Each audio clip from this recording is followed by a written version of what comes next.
बिस्मिल्लाहिर्रहमानिर्रहीम। अस्सलाम वालेकुम। यूएस इलेक्ट्रिक में आप सबको खुशामदीद।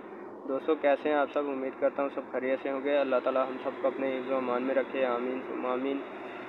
दोस्तों, इससे कबल एक वीडियो मैंने बनाई थी। इस फ्लोट स्विच के बारे में बताया था कि इसको इंस्टॉल कैसे करना है और इसके कनेक्शन करने का जो मुकम्मल तरीक़ेकार है वो उस वीडियो में समझाया गया था। तो अगर आपने अभी तक वो वीडियो वॉच नहीं की तो उस वीडियो का लिंक आपको इसी वीडियो के डिस्क्रिप्शन में भी मिल जाएगा और आई के बटन में भी आपको वो वीडियो मिल जाएगी। वो वीडियो लाजमी वॉच करें। और उसके बाद दोस्तों, मैंने बताया था कि अगर आपका ये फ्लोट स्विच जो है वो बार बार जल जाता है, जलने का मसला है फ्लोट स्विच का, तो इसको परमानेंटली जो है वो आप लाइफ टाइम के लिए कैसे हल कर सकते हैं। तो उसके लिए सिर्फ आपको एक चीज़ की ज़रूरत है, वो आज इस वीडियो में मैं आपके साथ शेयर करने वाला हूँ। और उस चीज़ को जो है इस फ्लोट स्विच में कैसे लगाना है और उसके कनेक्शन करने का जो मुकम्मल तरीक़ेकार है वो इस वीडियो में आज हम देखेंगे। तो चलिए दोस्तों, बढ़ते हैं अपनी वीडियो की जानिब। वीडियो शुरू करने से पहले आपसे रिक्वेस्ट है कि जिन्होंने अभी तक हमारा चैनल यूएस इलेक्ट्रिक सब्सक्राइब नहीं किया वो लाजमी इस चैनल को सब्सक्राइब कर लें और बेल आइकन को ऑल पे सेट कर लें, ताकि हर आने वाली लेटेस्ट वीडियो और इन्फॉर्मेशन जो है वो आपको मिल सके और आप उससे मुकम्मल जो है फ़ायदा हासिल कर सकें। तो दोस्तों, इस फ्लोट स्विच को जो है वो इंस्टॉल करने का तरीक़ेकार तो आपने उस वीडियो में देख लिया है। तो इसके अलावा हम अपने दूसरे टॉपिक पर बात करते हैं। तो दूसरा टॉपिक हमारा ये था कि इस स्विच को जो है वो जलने से कैसे रोका जाए और परमानेंटली जो है वो लाइफ टाइम के लिए इसका हल कैसे किया जाए। तो दोस्तों, इस स्विच को जो है आपने मुकम्मल इंस्टॉल कर लेना है और कनेक्शंस आपने नहीं करने। और आपने मार्केट से ये एक मैग्नेटिक कॉन्टैक्टर मिलता है, इसको मैग्नेटिक कॉन्टैक्टर कहते हैं दोस्तों। ये यानी कि कह लें मैग्नेटिक ये आप ऊपर इसका नाम भी देख सकते हैं, मैग्नेटिक कॉन्टैक्टर ही इसको कहते हैं। मार्केट में ये बड़ी आसानी से ही अवेलेबल है। तो ये इसका काम कुछ इस तरह से है कि ये जो दोनों इसके पॉइंट्स हैं ये थ्री फेज़ का होता है। ये याद रखें, ये हमेशा थ्री फेज़ का होगा। आपने परेशान नहीं होना कि हमारा जो है वो ये स्विच सिंगल फेज़ का है और ये थ्री फेज़ का है, उसका भी मैं आपको अभी हल बताता हूँ।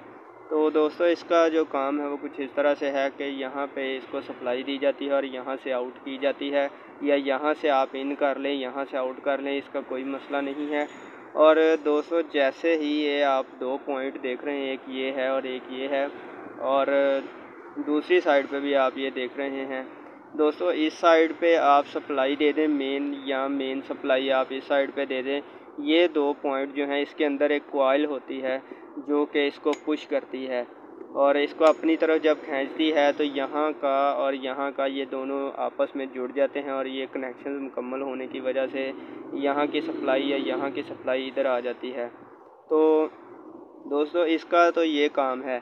अब इसकी मदद से जो है हम मोटर को या अपने किसी भी अप्लायंसेस को कंट्रोल करेंगे जिसको हम ऑटोमेटिकली यूज़ करना चाहते हैं। तो दोस्तों, जैसा कि आप जानते हैं कि मोटर का जो लोड है वो बहुत ज़्यादा होता है, तकरीबन 7 से 8 एम्पेयर का होता है। लेकिन ये स्विच जो है ये तकरीबन इसके बॉक्स के ऊपर 6 एम्पेयर लिखा होता है, लेकिन सिर्फ 4 से 5 एम्पेयर तक जो है ये लोड बर्दाश्त कर सकता है। उसके बाद ये हीट हो जाता है और हीट होकर पिघल के ये जल जाता है। तो दोस्तों, इस मसले को हल करने के लिए ये चीज़ हम यूज़ करेंगे, मैग्नेटिक कॉन्टैक्टर यूज़ करेंगे, क्योंकि इसका फ़ायदा हमें ये है कि ये तकरीबन आप देख सकते हैं कि ये 60 एम्पेयर तक जो है वो लोड बर्दाश्त कर सकता है। ये दोस्तों, इसकी 60 एम्पेयर तक कैपेसिटी है। ये 100 एम्पेयर तक भी मिलते हैं, 100 एम्पेयर के भी ये मार्केट में अवेलेबल हैं और 100 एम्पेयर से ऊपर भी ये अवेलेबल हैं। 200 एम्पेयर 400 एम्पेयर तक भी ये अवेलेबल हैं। और कम से कम दोस्तों, मैं आपको बताता चलूँ, ये तकरीबन 40 या 60 एम्पेयर के ही मिलते हैं। तो आप 40 एम्पेयर का ले लें या 60 एम्पेयर का ले लें, कोई मसला नहीं है दोस्तों। अब इसके कनेक्शंस कुछ इस तरह से आपने करने हैं कि इसकी जो मेन दो सप्लाई की तारें हैं वो एक साइड पे दे देनी है और दूसरी साइड पे जो है वो मोटर की तारें आपने लगा देनी हैं दोनों। और बाकी जो कनेक्शंस हैं वो मैं अभी आपको यहाँ पे ड्रॉ करके डायग्राम की मदद से जो है वो समझा देता हूँ जी। तो दोस्तों, ये आप डायग्राम्स देख रहे हैं, ये मैग्नेटिक कॉन्टैक्टर है और ये फ्लोट स्विच है। फ्लोट स्विच, जैसा कि मैंने उस वीडियो में बताया था, कि सिर्फ एक स्विचिंग का काम करता है जो कि ऑन ऑफ करवाने के लिए काम आता है। तो ये एक ऑन ऑफ स्विच है और ये मैग्नेटिक कॉन्टैक्टर है। ये इसके जो 3 पॉइंट्स मैंने अभी आपको दिखाए, ये वाले, ये मेन तीन पॉइंट्स हैं इसके। और ये जो है, जो पॉइंट्स मैंने ये वाले दिखाए थे, ये इसकी कॉइल के पॉइंट हैं और ये इसकी कॉइल है जो कि इसको पुशअप करने के लिए, इसको ऑन करने के लिए काम आती है। तो दोस्तों इसका जो फार्मूला है वो कुछ इस तरह से है कि मेन सप्लाई जो आपके पास आ रही है वापडा की, वो उसको आपने किसी भी 2 पॉइंट्स पे दे देना है। इस 2 पॉइंट्स पे दे दें, इन 2 पॉइंट्स पे दे दें, या साइडों वाले 2 पॉइंट्स पे दे दें।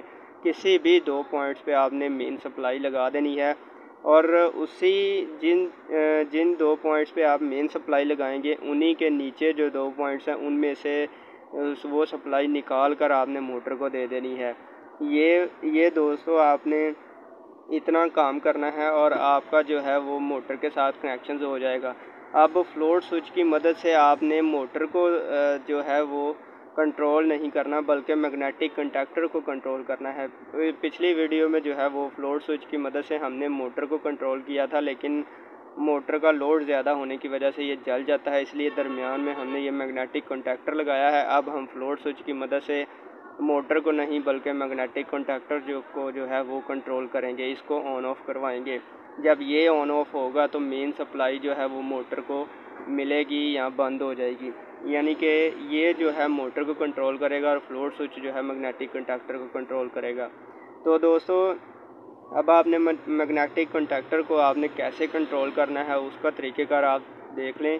दोस्तों कॉइल जो है वो आप ये समझ लें कि ये मोटर है जिसको हमने कंट्रोल करना है इस स्विच से। दोस्तों इस स्विच से आप इसकी कॉइल को कंट्रोल करेंगे तो ये जो है मोटर को कंट्रोल करेगा। ये आप फ़िलहाल समझ लें, फ़र्ज़ करें कि ये जो कॉइल है ये कॉइल नहीं, ये मोटर है। इसको आप इस फ्लोट स्विच से कंट्रोल करना चाहते हैं तो आप कैसे कंट्रोल करेंगे? तो उसके लिए दोस्तों बहुत ही सिंपल सा तरीका है। वो पिछली वीडियो में मैंने बताया था कि इसकी जो मोटर की, ये हमने फ़र्ज़ किया हुआ है कि ये कॉइल नहीं ये मोटर है। इस मोटर की जो है एक तार जो है वो फ्लोट स्विच के साथ डायरेक्टली अटैच हो जाएगी, डायरेक्ट लग जाएगी, और दूसरी मोटर की जो तार है वो आप लगा दें मेन सप्लाई के साथ। आप मेन सप्लाई के साथ इसकी दूसरी तार को अटैच कर दें और जो दूसरी स्विच की जो दूसरी तार है उसको एक सप्लाई की दूसरी तार के साथ उसको अटैच कर दें। तो दोस्तों इसका मैं दोबारा आपको इसका बता देता हूँ तरीक़ेकार।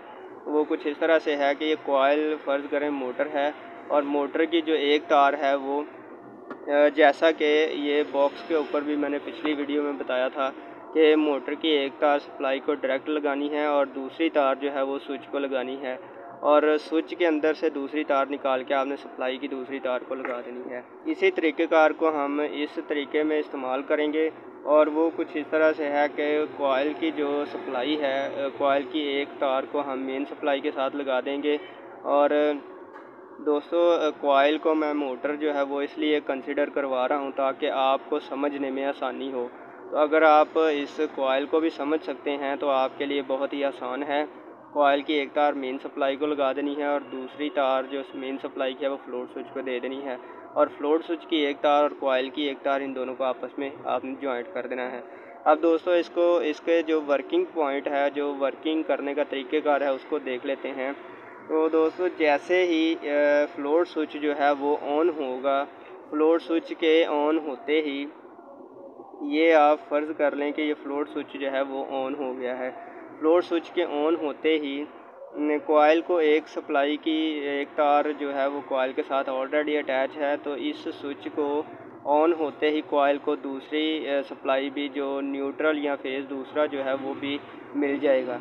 और जैसे ही इस कॉइल को सप्लाई मिलेगी तो ये एक मैग्नेटिक फील्ड बनाएगी जिसकी वजह से ये जो मैग्नेटिक कंडक्टर है ये पुशअप हो जाएगा और ये ऑन हो जाएगा। इसके ऑन होते ही ये जो मेन सप्लाई यहाँ पे रुकी हुई थी वो इस मोटर को जो है वो मिल जाएगी और ये मोटर ऑन हो जाएगी। और जैसे ही पानी का लेवल जो है टंकी में वो पूरा होगा, पूरा होते ही ये फ्लोट स्विच जो है ये अपनी वापस असल हालत में, ऑफ हालत में चला जाएगा। तो इस जो कॉइल का है, कॉइल की एक सप्लाई है वो कट ऑफ हो जाएगी। सप्लाई कट ऑफ होने की वजह से ये जो कॉइल है ये मैग्नेटिक कंडक्टर को ऑफ़ करवा देगी और ये जो सप्लाई मोटर को जा रही थी ये भी कट ऑफ हो जाएगी। तो दोस्तों इस तरह से ये जो है काम करता है मैग्नेटिक कंडक्टर इस फ्लोट स्विच के अंदर। तो ये इसलिए लगाया जाता है कि इसकी जो लोड कैरिंग कैपेसिटी है वो बहुत ज़्यादा है, इस वजह से ये यूज़ किया जाता है। और इससे दोस्तों आपका ये फ्लोट स्विच जो है ये कभी भी लाइफ टाइम के लिए नहीं जलेगा, कभी भी नहीं जलेगा। ये आपका एक परमानेंटली हल है। तो दोस्तों उम्मीद करता हूँ कि आपको इसको लगाने का तरीक़ेकार और सर्किट डायग्राम दोनों समझ आ गई होंगी। तो मिलते हैं इंशाल्लाह नेक्स्ट वीडियो में, तब तक के लिए दुआओं में याद रखिएगा। इजाज़त दीजिए। अल्लाह हाफिज़। अल्लाह ताला हम सबको अपने हिफ्ज़ व अमान में रखे। आमीन सुम्मा आमीन।